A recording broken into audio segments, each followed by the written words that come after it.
Well, I'm at home here on the weekend doing a little bit of remodeling work here on my bathroom. You can see here I tore out all the liner here on my shower. Tore out all this back here.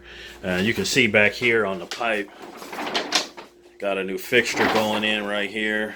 So I'm going to run over to Home Depot and pick up some more copper pipe and get all that soldered in. And so yeah, just doing a little bit of home remodeling work. I know a lot of you guys that I talk to on YouTube do this kind of stuff a lot more than I do, but I'm kind of a rookie at it.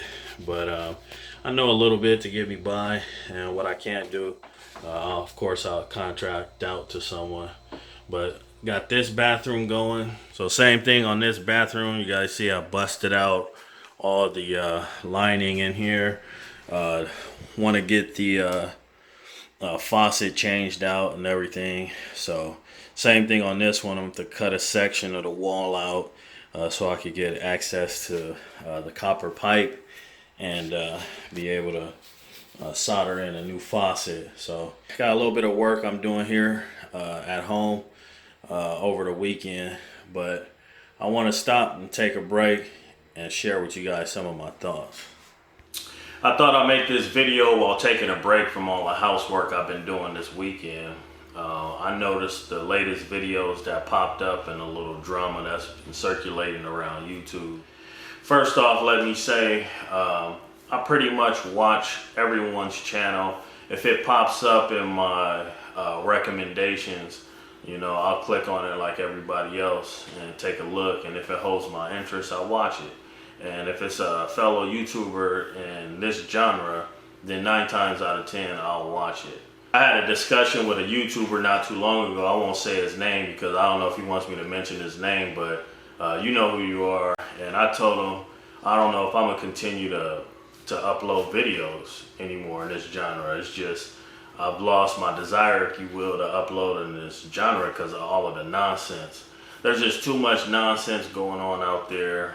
It's just people just doing way too much. So there's a few points that I wanted to make in this video, and one of them is jealousy, because it looks like there's jealousy really that's like fueling all the drama in this genre. You know, jealousy or like some foolish like competition that's going on in the YouTuber's mind with another YouTuber. That to me looks like the primary fuel that's like fueling all this drama.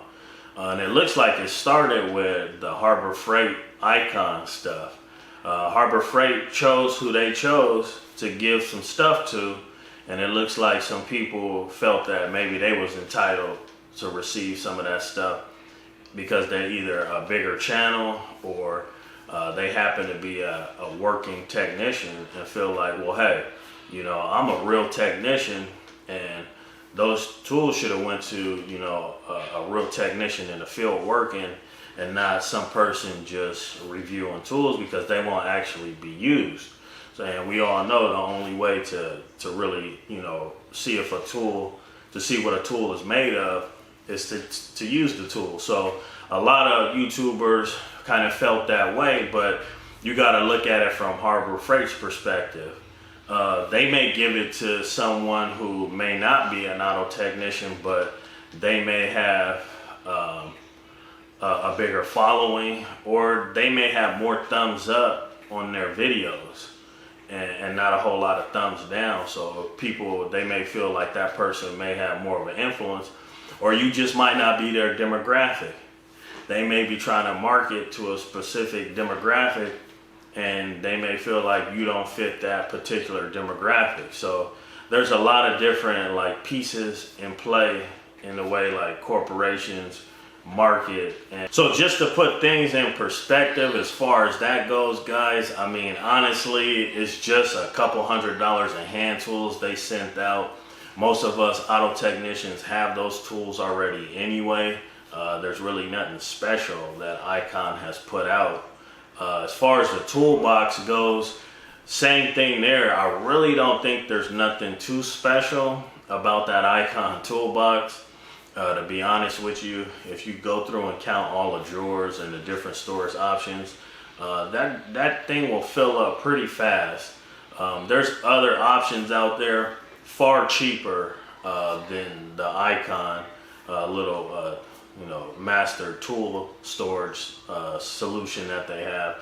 If you check online, and I'll post a few online for you just to show you, if you're really looking for some storage, there's other options out there. So I really don't think you're missing out too much on that. This is what I was talking about right here, guys, as far as if you are looking for like a storage cabinet solution, this set right here is a lot cheaper than the Icon tool storage system, and it's made out of the same exact material. If you're more than welcome to jump on Amazon, or you could check Costco. I believe it's a Costco product, and check it out. It's 18 gauge steel, same exact thing. This looks like, if you are looking for like just an all around good storage solution for your shop or garage, I mean, this is a lot cheaper, and it looks like it'll definitely store quite a bit. And you also could get it in more than one color. If you don't like the gunmetal gray, there's red. If you don't like the stainless steel top, you can get it in bamboo. So, this is just another option out there. Like I stated, there are cheaper options out there if you're looking for just like a tool storage system, because this is marketed as a whole storage system where you don't need anything else. As a master technician, this should hold everything that you have. But to me, it looks like this will fill up pretty quick. I think with what I have, I think I could fill this thing up and probably still like need like a couple overflow boxes. And I'm talking just automotive stuff, not even some of my other tools that I use for like home repairs and things like that. So anyway, that was just a little plug I thought I'd show you guys. The next point I have is all the hypocritical rhetoric that's being thrown around. For example, you'll have a guy say something like, "Oh, I only buy American tools because I want to support the American economy and to put Americans to work." And then in the same breath, they'll turn around and try to stop another YouTuber's progress, or criticize another YouTuber for having a Patreon account because there's people donating a few dollars to his Patreon account every month. So you need to make up your mind. You're either for people earning money, either you're for Americans earning money, or you're not. So that's a lot of like hypocritical rhetoric being thrown around. Then you got the crybabies out there who don't fully understand that they're putting their content out to the world to be critiqued. People are gonna criticize. People are gonna post all kind of comments on your YouTube comment section. That's just the nature of the beast. So you can't cry about it if you decide to put your content out for the whole world to look at. You can't cry when somebody either A, steals some of your content, B, someone swagger jacks your style. It's gonna happen. Everyone's watching. If someone's gonna take pieces of maybe your content, you don't hear me crying about it. It happens to me all the time. I see people all the time take pieces out of a video that I made, and they'll just take a small section of a video that I made, or just a really good point I made in a video, and they'll make a whole video about that. That's just the nature of it. You don't see me crying about it. You don't see other big YouTubers crying about it. That's what you signed up for when you decided to make videos for the whole world to see. So if a subscriber or a viewer gets on your channel and they drop something negative, you can't cry about that. Or if somebody gives you some constructive criticism, you can't cry about that. I've gotten plenty constructive criticism about wearing a mic.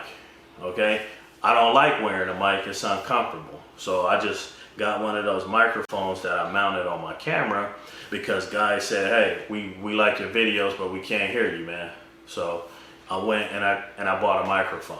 So for all the crybabies out there, if your skin is not thick enough to make YouTube videos and you can't take if someone copies your style or if someone, you know, swagger jacks you a little bit or take bits and pieces of your video and make a video out of it, it's gonna happen. It's gonna happen on YouTube. So stop making YouTube videos if that's something you can't deal with.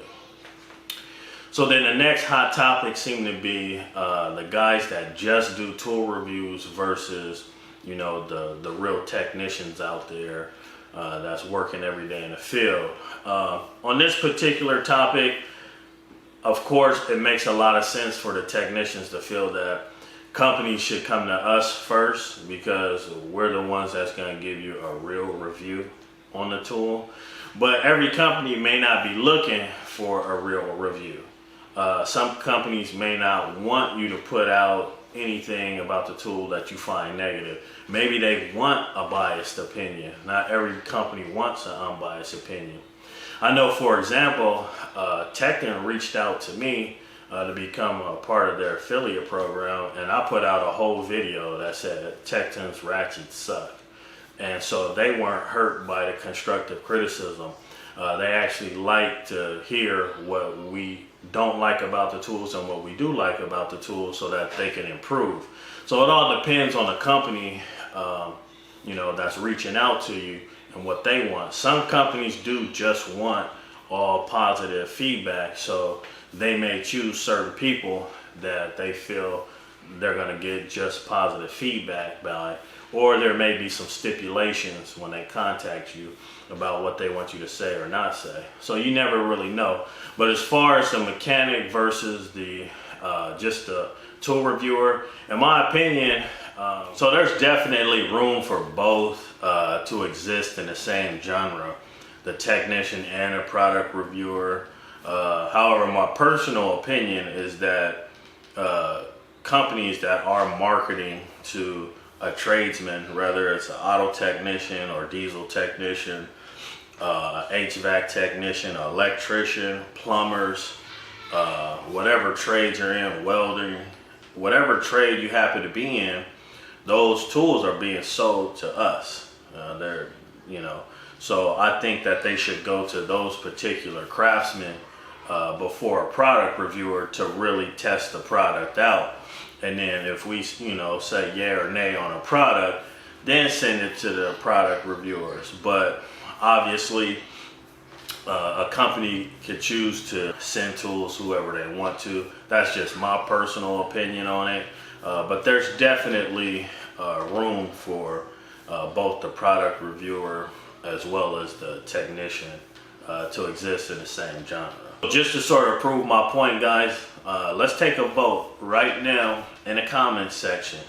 Okay, so leave an A for the auto technician or leave a P for the product reviewer. If a tool just became highly recommended from the likes of, let's say, myself, Eric the Car Guy, Humble Mechanic, Leak Auto Repair, Erico from South Main Auto, and he says, hey man, this tool is the best tool that I've ever used to get this particular job done. Would that have more weight, or would the product reviewer, let's say the Real Tools review guy, or a guy like his platform is telling you, hey, this is the best tool I've ever used for this particular job, which one of those is going to hold more weight as far as purchasing that tool and trusting that opinion? So let's switch gears here for a second and let's talk about subscribers, viewers, monetization, and money being made on YouTube and how all that sort of intertwines. The first point that I want to mention is if a subscriber or a viewer watches your channel as a YouTuber and agrees with a particular statement that you made, they may comment, hey man, like on this particular statement, I couldn't agree more. I found that to be the case in my life. Then they may go to a YouTuber that you may not necessarily get along with that guy might make a point and they may say, hey man, I gotta agree with that point that you made. That doesn't mean that that subscriber or that viewer doesn't like you or switch sides on you. Typically the viewer is unbiased. They pretty much just watch the videos for the entertainment value. So I don't think that subscribers and viewers should really have to pick a side. You should let them freely comment on whoever's channels, because at the end of the day, like I said, views, monetization, and money being made, the viewers are who is how you get paid on YouTube. So you can't force the viewer to pick a side. The viewer is the one that's paying you. So you gotta allow the viewer the freedom to say and do whatever it is that they want to do. At the end of the day, if you piss a viewer off or you write somebody off and say, oh, they're on that side, you know, they're not on this side or what have you, at the end of the day, you're only hurting yourself, because you need those viewers to watch your channel in order to get paid. So leave the viewers and subscribers out of YouTube beef. Because typically that beef is between you and another YouTuber. They're just commentary or spectators watching. So you can't hold them responsible for whatever comment that they made. At the end of the day, like I said, you need those viewers to watch your videos in order to get paid. So let's leave the viewers out of some of the nonsense that goes on in this genre. Still got work to do in the bathroom, so before I get out of here, the last point that I want to make is going after another man's livelihood or doing some type of research on a person to bring up another person's like background. You know, obviously that's not cool to do. I do understand if a person attacks you, then, you know, by all means strike back. But to take it there and just doing product reviews or making repair videos, for it to get that far, I don't know how it got there. And to attack another man's livelihood, it's not the way to go. I guess the point that I'm trying to make is keep the gloves on, because it looks like the gloves are off. And there's no reason for the gloves to be off, especially on something so trivial. And as far as attacking another man's livelihood, no real man will attack another man's livelihood, especially if he knows that guy has a family to take care of and things like that. You know, there's nothing cool about that. Don't let any YouTuber tell you that they don't want to make money on YouTube. That's ridiculous. Every YouTuber wants to make money, and from my experience, it seems like the YouTubers that have Patreons and the ones that don't, the ones without sort of try to put down the YouTubers that do have a Patreon account. Everybody can open a Patreon account. Everyone can start a YouTube channel. This is nothing special.